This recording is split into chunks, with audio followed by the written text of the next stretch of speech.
오늘은 에카르트 톨레의 베스트셀러 삶으로 다시 떠오르기 두 번째 시간인데요.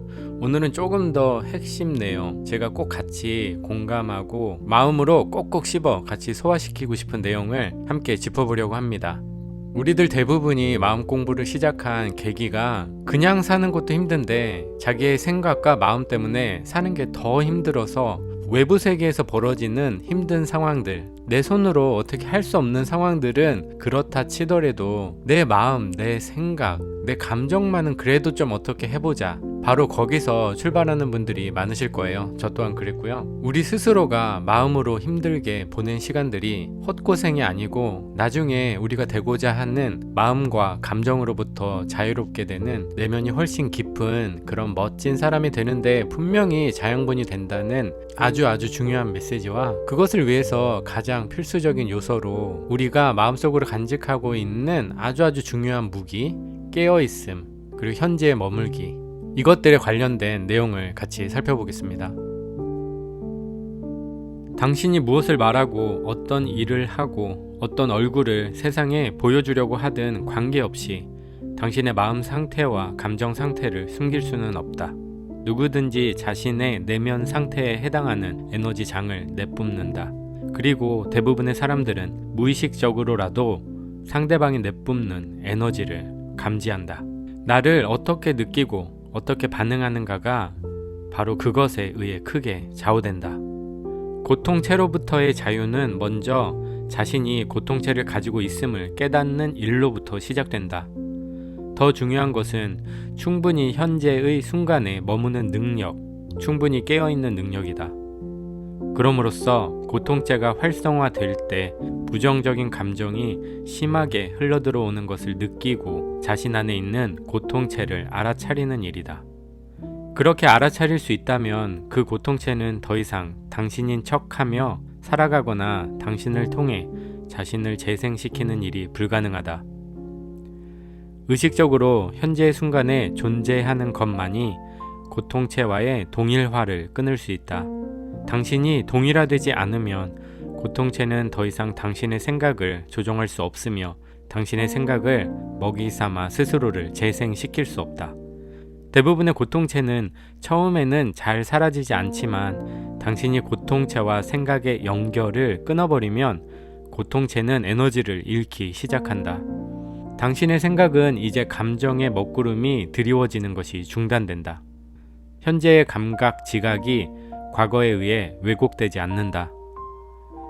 그러면 고통체에 갇혀있던 에너지가 주파수가 바뀌어 이 순간의 존재함으로 변형된다.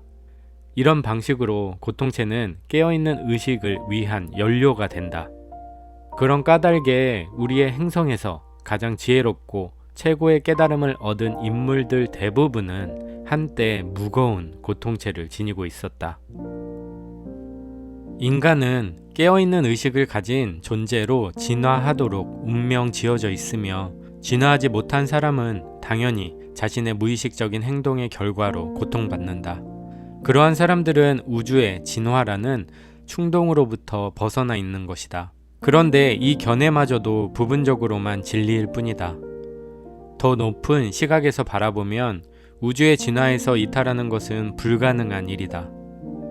인간의 무의식과 그것이 만들어내는 고통까지도 진화 과정의 일부이다. 끝없는 고통의 악순환을 더 이상 견딜 수 없게 되면 당신은 깨어나기 시작할 것이다. 그러므로 더 넓은 그림에서는 고통체 역시 그 나름의 존재 가치가 있다.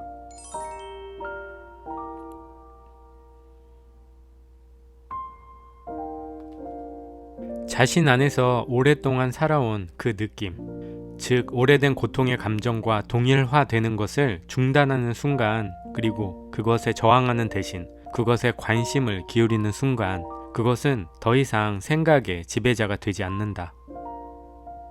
그리고 마음속으로 만든 불행한 나라는 이야기와도 더 이상 섞이지 않게 된다. 바로 이때 현존의 차원이 우리의 삶 속에 들어오는 것이다.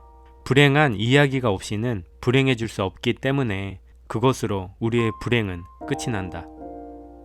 그것이 고통체에게는 종말의 시작이다. 감정 그 자체는 불행이 아니다. 감정에 불행한 이야기가 더해질 때만 불행이다. 고통체가 활성화되었을 때 자신이 느끼고 있는 것이 자기 안의 고통체임을 아는 것이 필요하다. 그 알미 고통체와의 동일화를 끊는 데 필요한 전부이다. 그리고 고통체와의 동일화가 멈출 때 변화가 시작된다. 고통체임을 아는 것으로도 과거의 감정이 머릿속에서 일어나 마음속 대화를 점령할 뿐 아니라 다른 사람들과의 관계나 자신의 행동까지 지배하는 것을 막을 수 있다.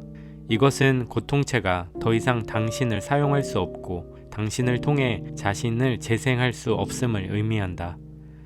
과거의 감정은 아직 한동안은 당신 안에 존재하고 주기적으로 떠오를 것이다. 때로는 솜씨 좋게 당신을 속여 다시 동일화하게 만들고 그리하여 그 알을 흐트려 놓을 수도 있다. 그러나 그것도 오래 가지는 않을 것이다. 과거의 감정을 상황에 투영하지 않는다는 것은 자신 안에서 과거의 감정과 직접 마주하는 것을 의미한다. 과거의 감정은 당신 자신이 아니다.